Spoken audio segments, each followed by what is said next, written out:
When you stop improving your coaching skills, you get stuck at where you are, and there will be more coaches that will quickly take your place in the market. So here's how to be a better coach with every coaching conversation you have. And the first thing to do, or actually don't do, is don't coach without permission. It's so tempting to start a coaching when you see that you can help a person, that there are the areas of where you have more experience, you went through a tough time to overcome that, and you may change someone's life right here, right now. Probably. Now, recall the situations when someone started giving you unsolicited advice. How did you react to that? Oftentimes, it's not the right time for people because people didn't ask for help and you started preaching to them, or they are busy at the moment with all sorts of things in their mind and maybe they need to go somewhere soon, or simply they're not ready to receive it at this particular moment. They just shared with you their thoughts because someone listened to them. People want to be heard. They like when others listen to them, so they share the whole story. If you really want to help a person, suggest a coaching conversation. Book a specific time with them another day. Or maybe they have this time right away, but ask them about this. They will come mentally prepared and will be open to share more and receive what you have to show them. It's even a big difference with the inner feeling when you coach on a go or have a proper coaching session when a person knows what's going on there.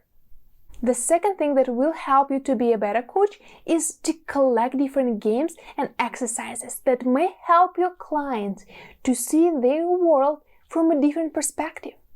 I like to collect games from everywhere. I have many games from acting, from the books I read, from the workshops, from different online courses, everywhere, from the speeches.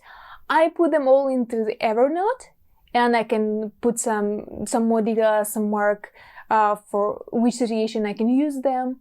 And then in the coaching sessions, I can play them with my clients and see how they react to the games.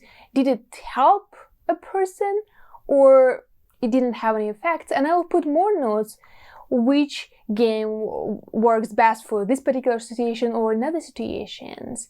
And my clients love this. Imagine if you have a conversation, it can be serious, it can be light, but then in the middle of the talk, you just say, let's play a game. And you will see how your client's eyes will lighten up, because everybody likes to play games. And they will remember whatever you want to teach them more, and they will be willing to really get into a game, really to explore the opportunities that they can discover there.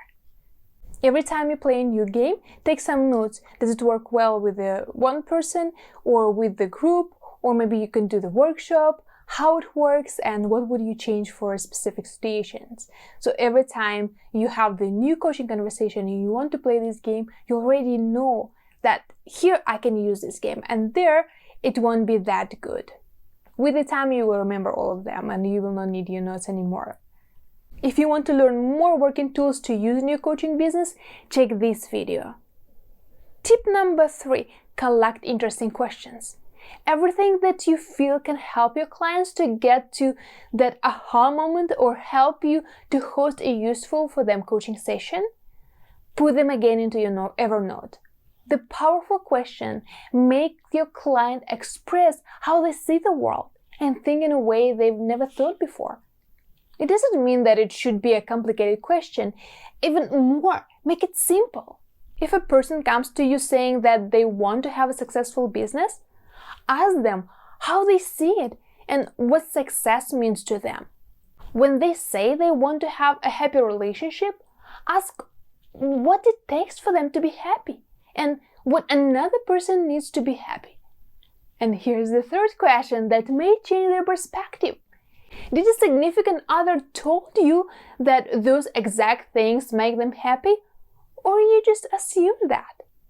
Many people think that what they do makes another person happy, but the reality is that it isn't.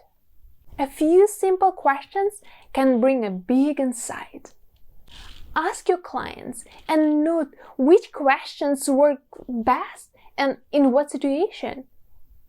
By the way, what are your favorite questions to ask people? Share them in the comments below. The fourth tip on our list of how to be a better coach is remember the stories that resonate with people the most and bring them to the inside. The same as games and questions, start collecting the stories that you think may teach people. They can be your personal stories or those that you hear elsewhere. Write them down that you won't forget and share next time when the opportunity arises.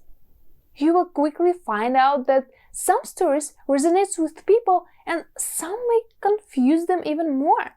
The more you coach, the more tools you will have under your belt and know when and how to effectively use them. The fifth tip on how to be a better coach: after a coaching call, take notes about different things which a person shared with you. For example, I like to put together the facts about the person. Let's say she is 37, she has 2 kids, Brandon and Jason. She worked in her business for 7 years. Whatever it is, it's just a fact at this moment. Then I like to put together the personality.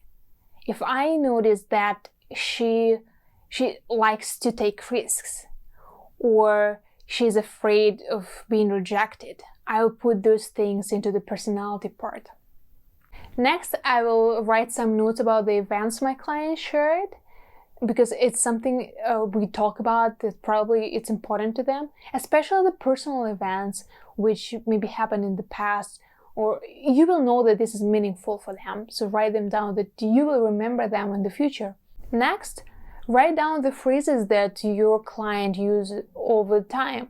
For example, my men clients often likes to use the words leadership. They want to be a leader and they want to serve. If this word or words or phrase repeats all the time, I will put it there. Or there can be, I'm afraid of something, or I want to help a lot of people. Every phrase, every word, they repeat all the time. This is how they say the word, and I want to know them, I want to remember that. The next thing you want to put there, you want to note, is their struggles. Maybe they told this to you, or you noticed that. And then their dreams and goals, what they want to achieve. And the last thing, I will note some successes and achievements which they shared with you. But here's the thing which you will do also for yourself. When you write down all the notes about the person, about the conversation, which is more for you to remember that, then the next thing what you do, evaluate how you handle that coaching session.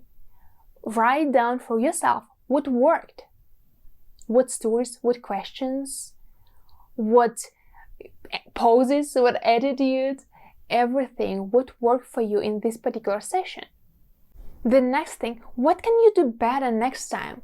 Where is that space where you can improve your coaching, or the conversation on asking a deeper question? What is that? And write this down. For me, for many coaching conversations was keep the poses, give the space, listen more.